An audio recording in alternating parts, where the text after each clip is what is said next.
Donc, bonjour à tous, nous sommes réunis ce jour pour la formation des ambassadeurs. Donc, je suis le docteur Karine Blancard, je suis médecin hygiéniste au Centre de prévention des infections associées aux soins des Pays de la Loire, donc, qui est en charge de l'aide aux établissements de santé médico-sociaux et aux praticiens de ville pour lutter contre l'ensemble et prévenir l'ensemble des infections qui peut être acquis au décours des soins. Donc aujourd'hui, nous allons discuter des mesures barrières dans le cadre de la prévention de la transmission des infections à SARS-CoV-2, donc la fameuse maladie Covid-19.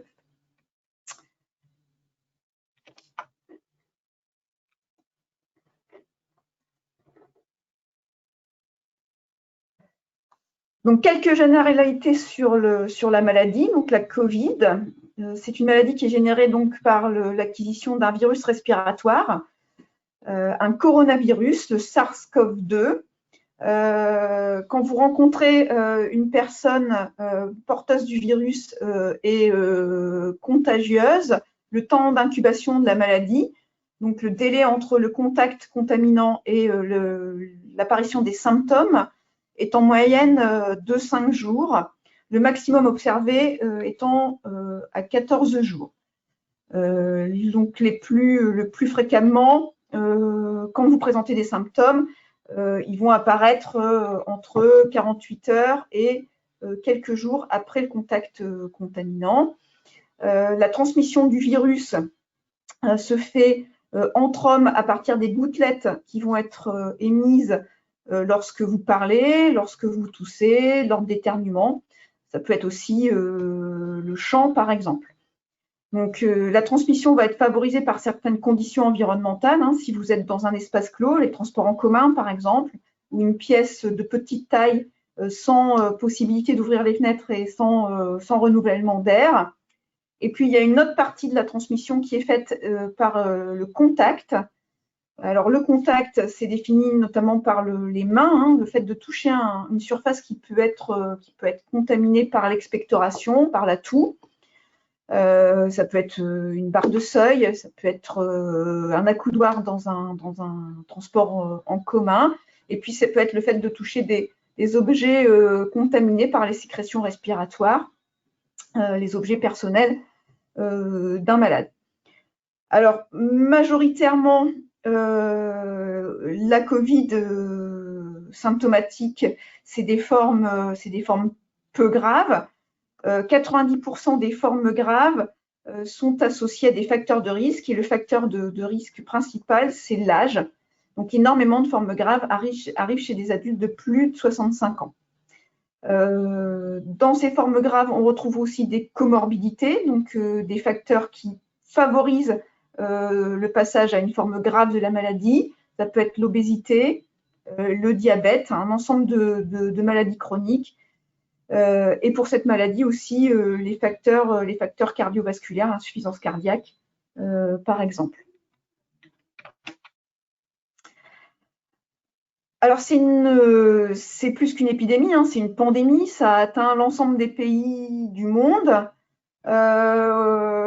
Pourquoi c'est allé aussi vite? Parce que au XXIe siècle, l'ensemble des échanges sont mondialisés. On prend un avion et on fait le tour du monde sur 24 heures. Il y a un certain nombre de modes de vie, notamment l'urbanisation, le fait de mettre beaucoup de gens au même endroit.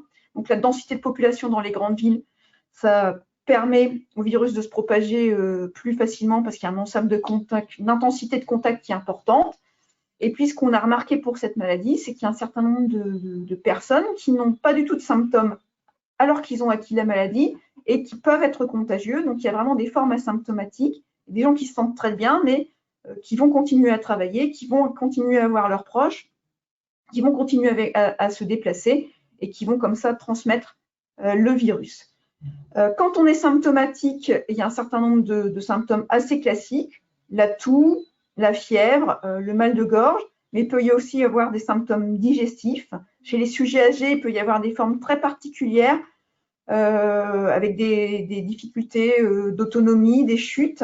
Il y a une multitude de symptômes.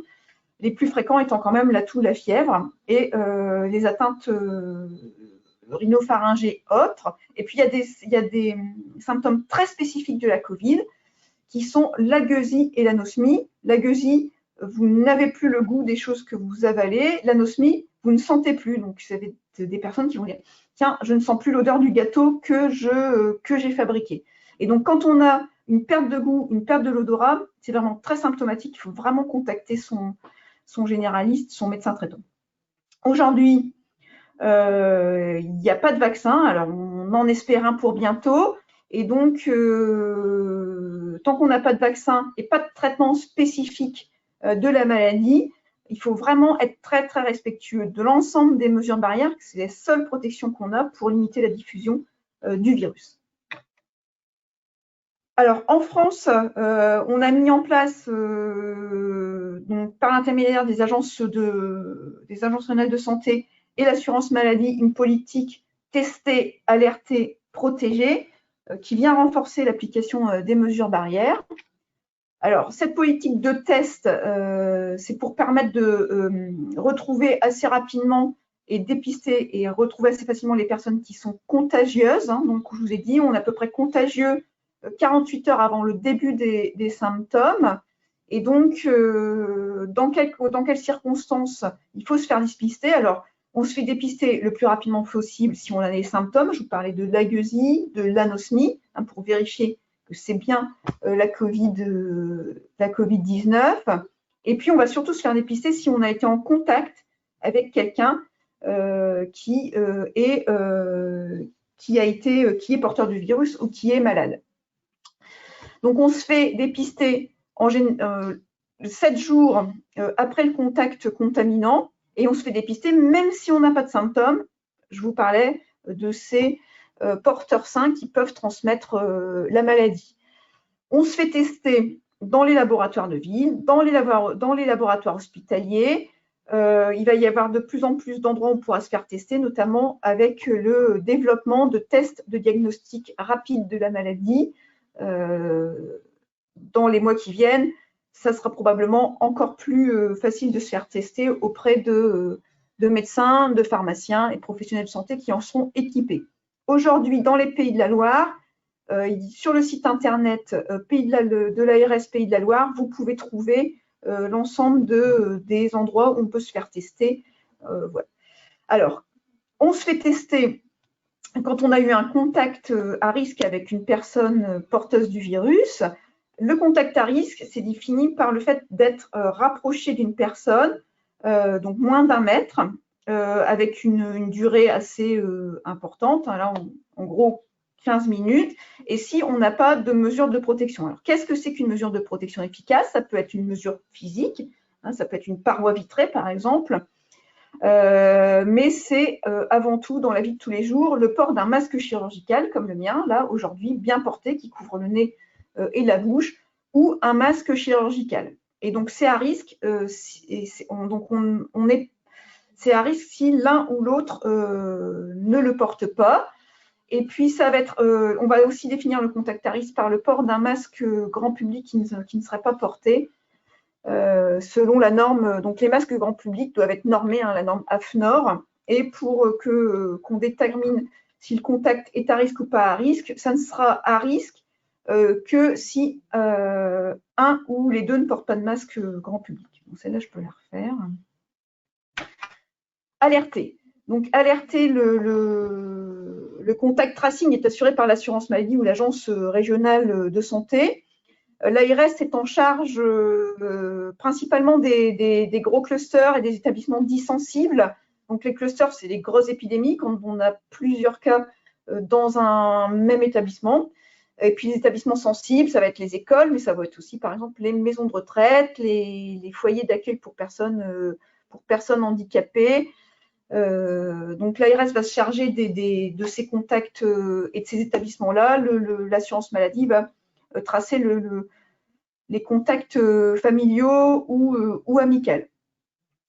Donc, l'objectif, c'est vraiment de suivre à partir du cas confirmé, le cas confirmé et les personnes de son entourage. Et on va proposer aux cas confirmés de la maladie et aux personnes qui ont été en contact à risque avec ce cas de respecter des mesures d'isolement. On appelle ça la quarantaine, et vous savez que la mesure d'isolement, c'est s'isoler chez soi 7 jours. Et pour les personnes contacts, on s'isole jusqu'à J7 et jusqu'à temps qu'on connaisse le résultat du test de dépistage. Et si il est malheureusement positif, on se reconfinera, enfin on se réisolera pour une nouvelle période de 7 jours. L'appel téléphonique est donc assuré par l'assurance maladie ou l'agence régionale de santé, et bien sûr dans le respect du secret médical et du consentement des personnes. Les personnes qui assurent le contact tracing vont vous rappeler l'ensemble des conduites à tenir. Si une personne est vulnérable, une personne qui pourrait être sans domicile fixe ou qui a des vulnérabilités propres à son état de santé, il peut y avoir un certain nombre d'appels supplémentaires pour leur amener un peu plus d'aide. Ça, c'est quelque chose qui est identifié lors des échanges avec les opérateurs de la caisse d'assurance maladie. Et notamment, ça peut être un appui pour l'hébergement ou pour aider la personne à se maintenir à domicile. Ça peut être du portage de repas, par exemple. Et puis, on va aussi suivre les dégradations de l'état de santé, proposer des hospitalisations si c'est nécessaire quand il manque un médecin. Le troisième triptyque de cette politique, c'est protéger. Alors, vraiment protéger, c'est vraiment se protéger et protéger les autres. Il est vraiment extrêmement important pour la personne qui va être soit contact à risque, soit porteuse du virus, de ne pas rencontrer les autres membres de sa famille. Au sein de son foyer familial, essayer de s'isoler et de vivre à part pendant la semaine. Dans la journée, éviter de prendre le repas avec sa famille, essayer de dormir seul, et puis, si nécessaire, quand on doit se déplacer, correctement porter son masque.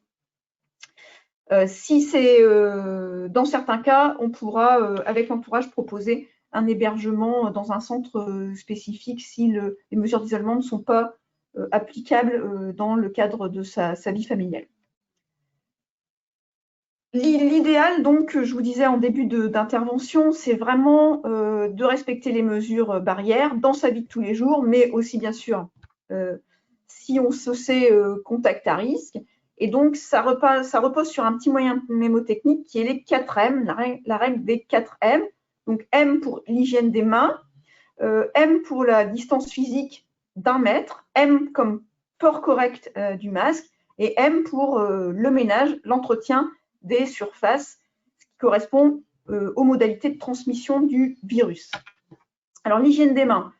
L'hygiène des mains, dans la vie de tous les jours, ce qui est plus simple, c'est le lavage des mains à l'eau et au savon, qu'on peut faire dans toutes les occasions de la vie courante, en sortant des toilettes, avant de prendre son repas, avant d'accéder à des activités de groupe, par exemple si on est à l'école ou si on est en foyer de vie.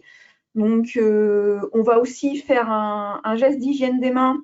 On va faire un geste d'hygiène des mains si on sort des transports en commun, où on a pu toucher des surfaces contaminées. Quand on fait un geste sale, ça peut être se moucher. C'est extrêmement important lorsqu'on s'est mouché de faire un geste d'hygiène des mains, ou quand on a jardiné, on a fait des activités sales, il y a un geste. Donc c'est vraiment l'eau et au savon. Et en l'absence de l'eau et du savon, la technique qui est très efficace, c'est l'utilisation des produits hydroalcooliques. La condition étant d'avoir une main sèche et propre, avec une technique qui veut qu'on couvre l'ensemble de la main sans oublier le bout des doigts et les pouces. Donc c'est une petite technique où il faut vraiment bien couvrir l'ensemble des 2 mains. Donc la paume de la main, le dos de la main, le bout des doigts, les pouces, et on peut finir sur le haut des poignets. Il n'y a aucune utilité à porter des gants. Les gants, c'est réservé aux professionnels de santé, notamment quand il y a un risque de contact avec les liquides biologiques. Dans la vie de tous les jours, les gants n'ont pas d'utilité. C'est vraiment l'hygiène des mains qui est la principale protection. La solution hydroalcoolique, c'est vraiment une solution qui est très efficace. Ça dure 30 secondes et vous pouvez vraiment l'utiliser dans toutes vos activités quand vous n'avez pas accès à l'eau et au savon. Le deuxième M, je vous y disais, c'est la distanciation physique, la règle des 1 mètre. Donc, on essaye de se tenir à distance des autres. On évite d'avoir des contacts rapprochés avec ses collègues, ses amis. Pourquoi? Parce que le virus est véhiculé par de grosses particules et qui vont retomber assez facile avant la distance d'1 mètre parce qu'elles sont lourdes. Donc, on évite de s'exposer aux grosses particules émises par la personne qui est en face de vous si vous vous tenez à distance. Ces grosses particules qui sont émises lorsqu'on parle, qu'on chante et qu'on joue. Donc, elles vont rarement plus loin qu'1 mètre. Et donc, se tenir à distance, c'est éviter de se rapprocher de ces particules qui peuvent être émises quand on échange.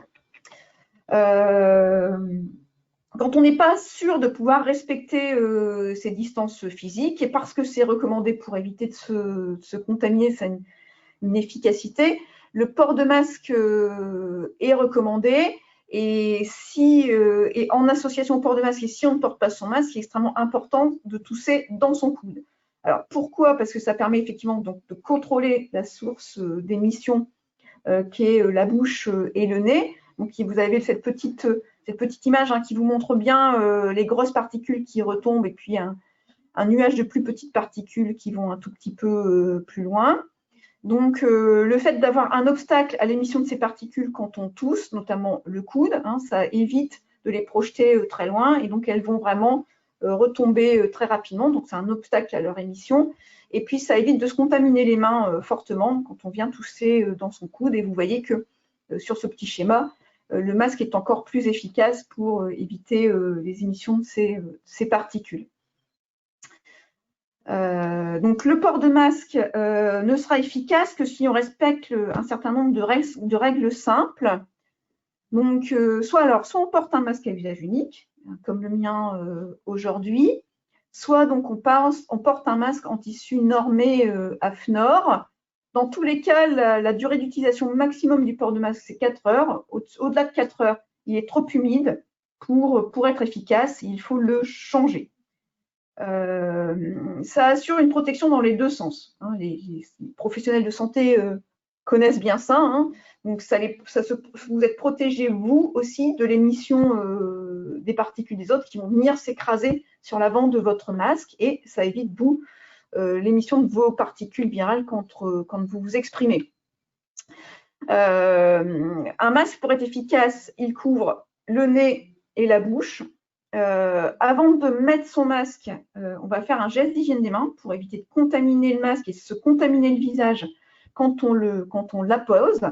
La barrette du lot vient se positionner sur le nez. Elle doit être pincée pour bien ajuster le masque à la forme de son nez. Puis ça permet d'éviter d'avoir de la buée quand on a des lunettes. La face colorée est à l'extérieur. Alors, s'il n'y a pas de face colorée, vous pouvez avoir des marques. Voilà, donc s'il y a une petite marque de l'écriture, ça va à l'extérieur. Voilà. On évite de toucher le masque. On tient par les élastiques. Et quand on l'installe, donc on pince bien et on vient bien le rabattre. On tire sur les plis, on vient bien le rabattre en dessous du menton. Il faut vraiment qu'il couvre bien le visage. C'est pour éviter les fuites. C'est pour éviter que des particules rentrent par les fuites. Donc, il faut éviter de croiser ces extrémités. Il faut vraiment qu'il soit bien positionné. Une fois qu'on l'a positionné, on n'y touche plus. Voilà, c'est la règle.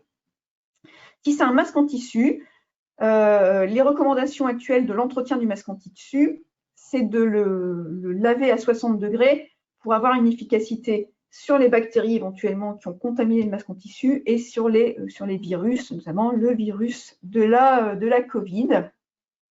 On ne prête pas son masque et on lave son masque entre deux utilisations.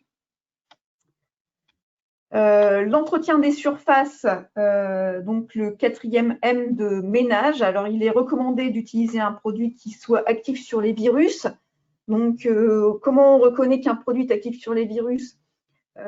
Il aborde, enfin, sur la fiche technique, on peut voir qu'il a passé une norme, la norme EN 14476. Et le candidat virus idéal étant la vaccine pour être sûr de son efficacité. Alors, il faut faire attention à certains produits, notamment à leur temps de contact. Il faut éventuellement choisir des produits dont le temps de contact est le plus bref possible. Qu'est-ce qu'on va traiter par ces produits détergents, désinfectants qui ont une activité virucide? Alors, toutes les surfaces qu'on va toucher fréquemment, ça peut être le téléphone, les poignées de porte, les interrupteurs, les touches d'une photocopieuse. Donc vraiment, les bureaux, ce qui va être touché très fréquemment, les bords de chaises, les accoudoirs. Les mains courantes, s'il y a des mains courantes dans l'ascenseur, par exemple. Donc, en gros, tout ce qui va être fréquemment touché. On ne va pas vous demander d'avoir un produit virucide sur les sols, puisque ce n'est pas, pas sur cet endroit-là qu'on va attraper ce type de maladie. Et en général, on ne met pas les mains sur le sol. Donc, dans la vie courante de tous les jours, on privilégie des équipements personnels pour éviter de se partager ses affaires. On personnalise des crayons, par exemple, les bols à café. Et puis, à quelle fréquence on est obligé d'entretenir les surfaces? C'est au moins une fois par jour. L'idéal étant de le faire 2 à 3 fois par jour, mais au moins une fois par jour. Et puis, quand on fait l'entretien, et plusieurs fois par jour, on pense à aérer la pièce. L'idéal, c'est une quinzaine de minutes pour avoir un renouvellement de l'air, pratiquement d'ensemble de l'air de la pièce. Donc, en gros, l'ensemble des mesures barrières, c'est aujourd'hui pour éviter la Covid, le port de masque en complément dans l'ensemble des autres mesures barrières. Donc, éviter le contact proche, la distance d'1 mètre, éviter de toucher les personnes. On évite de se saluer en se touchant, en se serrant la main, on ne s'embrasse pas. On évite de trop se toucher le visage, surtout dans les transports en commun quand on a pu avoir mis les mains sur des surfaces contaminées. On tousse et on éternue dans son coude pour éviter de contaminer sa main et pour éviter la projection des particules. On utilise des mouchoirs à usage unique.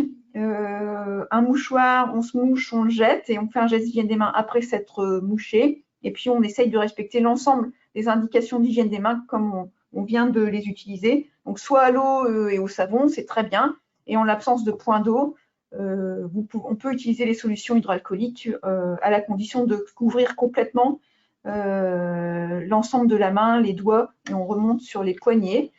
Donc, le Santé publique France, associé à la Direction générale de la santé, le ministère de la Santé, a mis en place un certain nombre d'affiches que vous pouvez tout à fait télécharger, qui sont à destination du grand public, qui réexpliquent l'ensemble de ces mesures barrières et qui sont à votre disposition donc sur le site de Santé publique France à l'adresse que vous voyez sur le diaporama.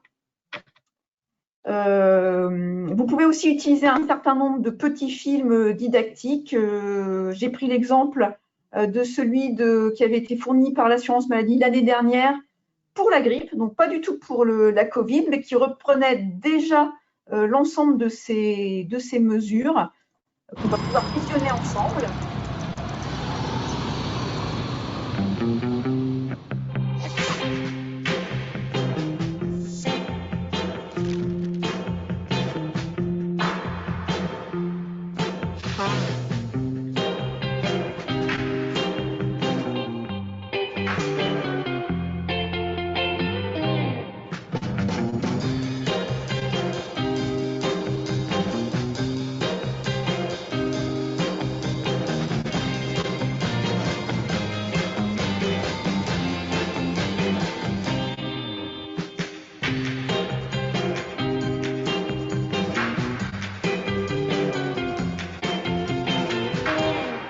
Contre les virus de l'hiver, apprenons les gestes barrières.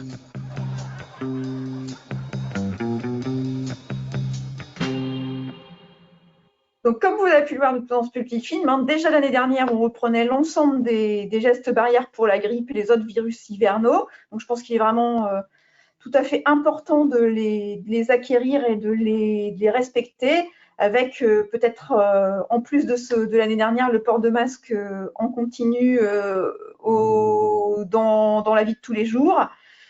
Et puis peut-être pour ajouter à tout ça, un certain nombre d'outils qui peuvent vous aider, qui sont des outils nationaux, notamment le dépistage Covid, les conseils Covid qui proposent des conseils personnalisés pour agir contre le virus, et puis bien sûr le Tous Anti-Covid, hein, l'application de contact tracing qui permet d'alerter et d'être alerté en cas d'exposition à la Covid.